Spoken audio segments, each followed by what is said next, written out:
Pembongkaran jembatan Wan Pengerukan sungai di sepanjang Jalan Ahmad Yani Banjarmasin menyebabkan sebagian taman vertikal Wan Pot tanaman mengalami kerusakan.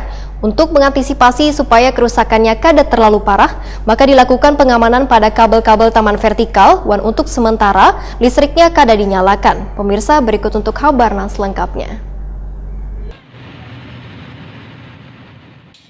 Pembongkaran jembatan Wan Pengerukan sungai di sepanjang Jalan Ayani Banjarmasin menyebabkan sebagian taman vertikal Wan Pot tanaman mengalami kerusakan. Kabid Kebersihan Wan Pengolahan Sampah DLH Banjarmasin Marjuki Wehetakuni Primatipi Jelang Tengah hari Senin 8 Maret 2021 medahkan kerusakan beberapa fasilitas tanaman di sepanjang Jalan Ayani memang kada terlalu signifikan, namun maulah keindahan taman menjadi rusak. Untuk mengantisipasi supaya kerusakannya kada terlalu parah, maka dilakukan pengamanan pada kabel-kabel taman vertikal Wan untuk sementara listriknya kada dinyalakan. Walaupun begitu, DLH Banjarmasin terus mendukung pengerjaan normalisasi sungai, yaitu pembongkaran bangunan Wan Jembatan yang menjadi penghalang arus aliran sungai sepanjang Jalan Ayani. Setelah nantinya selesai pembongkaran jembatan Wan bangunan, ujar Marjuki, kemudian sebagian tanaman vertikal Wan tanaman yang rusak langsung akan diperbaiki.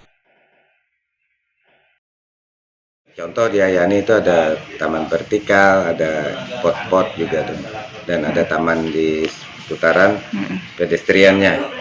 Tapi pada umumnya semua sebenarnya kerusakannya tidak signifikan. Jadi kayak taman vertikal itu kita amankan saja jalur-jalur arus listriknya sementara ini. Jadi kita hentikan dulu untuk penyemprotan secara mesin, timer. Nah, nanti setelah banjir ini, pasca dan tim normalisasi sungai bekerja selesai, baru kita membenahi satu persatu.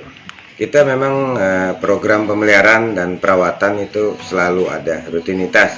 Jadi setelah nanti kita identifikasi tingkat kerusakannya, dan setelah selesailah semua tim normalisasi sungai bekerja, nanti kita akan rawat, akan kita rehab atau kita perbaiki kerusakan-kerusakan.